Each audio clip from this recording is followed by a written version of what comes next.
First great fear? Fear of catastrophic danger. Essentially, the best way to overcome this fear is through knowledge. Get the facts of the situation and act accordingly. Fear oftentimes disappears with knowledge and action. We defend ourselves or we run. Sadly, most of us tend to overreact when this type of catastrophic danger presents itself. We often flare up and become angry in situations that require us to probably remain calm, and our instinctive emotions kick in by becoming defensive. Scroll up for the second biggest fear. Fear of change causes anxiety because they like their situation as it is and they just don't want to change. And the older you get, the harder it is. So being able to pivot and move fast with today's changing economy and technology trends is a huge bonus and shouldn't be presented as a fear, but rather as an opportunity. Be one of those people who wants it to be an opportunity. When things start to fluctuate,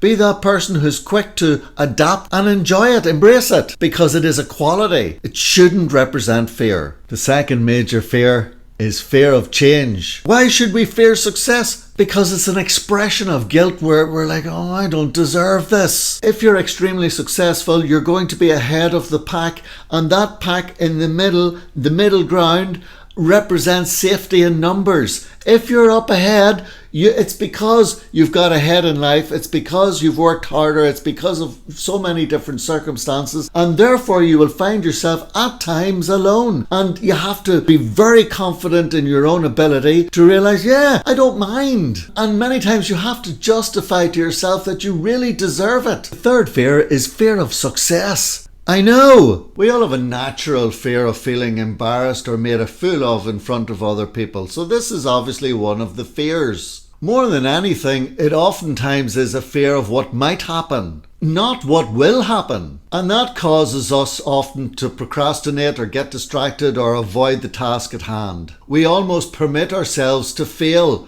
because of that fear of embarrassment and rejection, rather than face the risks of success. Comment below if you agree or disagree. And lastly, the fourth big fear is fear of failure and fear of rejection.